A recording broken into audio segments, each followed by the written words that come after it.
Selamat pagi, perkenalkan nama saya Elia Gasong, NIM 2012-2010-07 dari Universitas Pengembangan Indonesia Manado. Di sini saya akan membuat video untuk memenuhi tugas UTS saya, yaitu tentang kehamilan di usia remaja, dampak dan risiko. Yang pertama adalah dampak kehamilan remaja. 1. Pada usia remaja, pertumbuhan dan perkembangan anak masih berlangsung. Remaja memerlukan asupan gizi yang seimbang untuk mencapai tumbuh kembang yang optimal.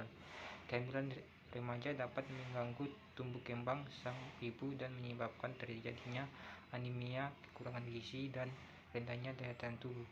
2. Gangguan persalinan.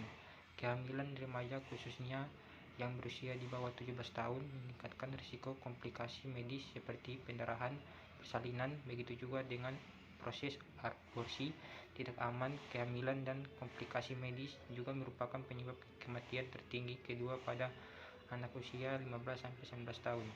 Tidak hanya menyebabkan kematian ibu, kehamilan usia dini juga meningkatkan risiko bayi lahir mati atau lahir sekarat.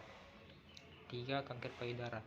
Remaja yang melahirkan memiliki kemungkinan besar untuk tidak menyusui bayinya karena alasan melanjutkan sekolah. Padahal ibu yang tidak menyusui berisiko untuk mengalami kanker payudara, kanker rahim, kanker hidung telur. Karena menyusui sangat bermanfaat mengatur siklus hormon dengan baik. 4. Penyakit menular seksual.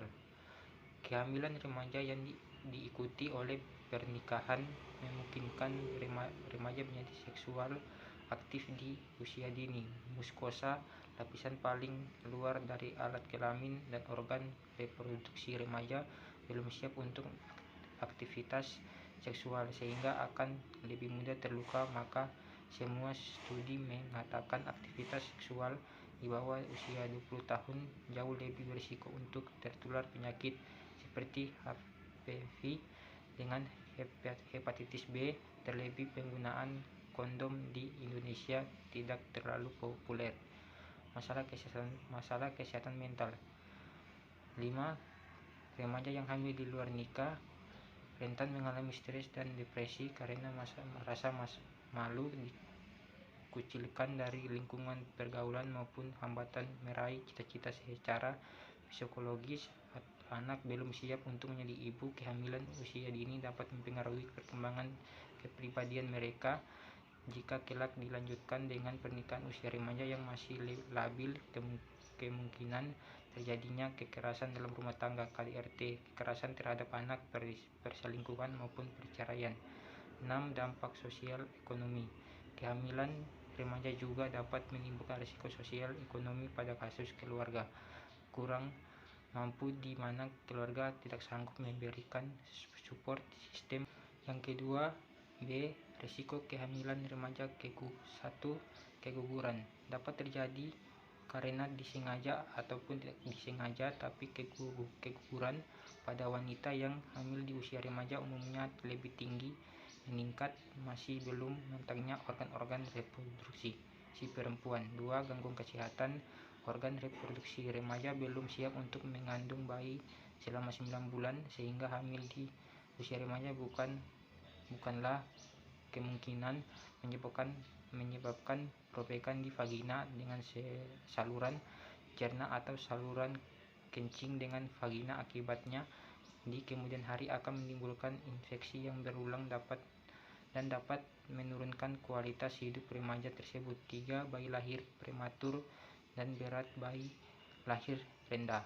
Bayi tidak dapat asupan gizi yang cukup dari ibu karena pemahaman remaja terhadap gizi masih sangat minim. Prinsip mereka yang penting makan enak dan kenyang, berat badan enggak turun, padahal mencukupi gizi ketika hamil enggak semudah itu ya. Selain itu, perempuan yang hamil di usia remaja biasanya jarang memeriksakan kondisinya secara rutin. 4. Anemia. Kekurangan zat besi ketika hamil juga berhubungan dengan makanan yang dikonsumsi ibu. Ketika tidak banyak mengonsumsi sayuran dan makanan yang mengandung zat besi, ibu akan kekurangan zat besi dan berisiko anemia. 5. Pendarahan. Pendarahan menjadi salah satu penyebab kematian pada ibu. Rahim perempuan yang hamil di usia remaja masih terlalu kecil dan menyebabkan kontraksi terganggu. Akibatnya risiko pendarahan ketika persalinan meningkatkan. Pendarahan baik berupa gumpalan yang keluar atau tetap ada di dalam rahim bisa memicu infeksi. 6. Bayi masuk NICU. Normalnya bayi berada di kandungan ibu selama 37 minggu. Makanan yang dikonsumsi ibu akan masuk ke tubuh bayi melalui plasenta. Saat hamil di usia remaja, resiko bayi lahir prematur tinggi. Jika bayi lahir kurang dari 37 minggu, asupan oksigen ke tubuh bayi akan menurun karena otak bayi tidak bisa berkembang dengan semestinya. Paru-paru bayi yang lahir kurang dari 37 minggu tidak dapat bisa berfungsi dengan sempurna. 7. Catatan bawaan. Khusus catatan bawaan yang ditemui dari UF biasanya disebabkan oleh obat-obatan atau makanan. Jadi si ibu sengaja mengonsumsi obat-obatan yang memang berpotensi menggugur. Baiklah, itu tadi penjelasan saya tentang kehamilan di usia remaja, dampak dan risiko. Semoga video ini bermanfaat bagi teman-teman sekalian. Terima kasih.